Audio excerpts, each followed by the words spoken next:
എന്താ രണ്ടാടുള്ള ആട് ജീവിതം കാണാൻ വേണ്ടി വന്ന് കേട്ടോ വെച്ചു എന്താ എടുത്തതവിടെ. അപ്പം ഞങ്ങൾ ആട് ജീവിതം കാണാൻ വേണ്ടി വന്ന് കേട്ടോ.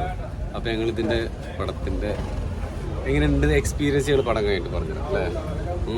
ഞങ്ങൾ ചിലപ്പോൾ പടം കഴിഞ്ഞിട്ട് കരഞ്ഞു വരുന്ന പോലെയൊക്കെ കേട്ടോ.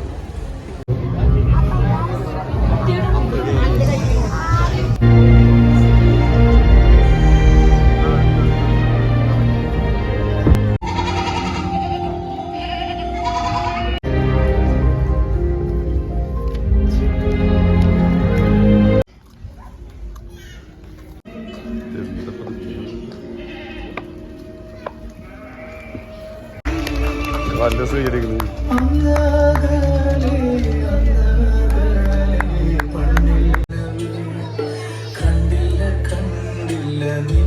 മക്കളെ തിയേറ്ററിൽ എന്തായിരുന്നു കരച്ചില്, വല്ല മലവെള്ളം ഒഴിച്ചു പോണമായിരുന്നു.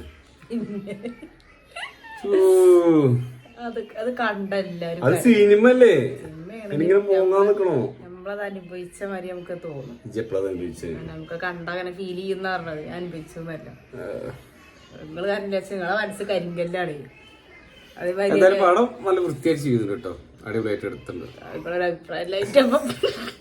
അത് നല്ല പടം കേട്ടോ, എല്ലാരും പോയി കണ്ടോളൂ.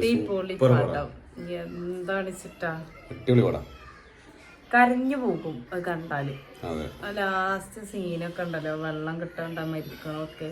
ഹക്കീമിന്റെ ഒരു കഥാപാത്രം അല്ലാണ്ട് കിട്ടു മനസ്സിൽ വെള്ളം കിട്ടാണ്ട മണലടക്കം പിന്നെ നോമ്പിനെ പടം ഇറങ്ങിയത്, നോമ്പിന് കാണാൻ പറ്റില്ല. നമ്മള് പെരുന്നാളെ വെയിറ്റ് ചെയ്താണ് അല്ലേ. ഞങ്ങൾ പോയി കണ്ടു, അടിപൊളി സിനിമ, നല്ല പടം, എല്ലാരും പോയി കണ്ടോളി, സൂപ്പർ പടം. ഓക്കെ.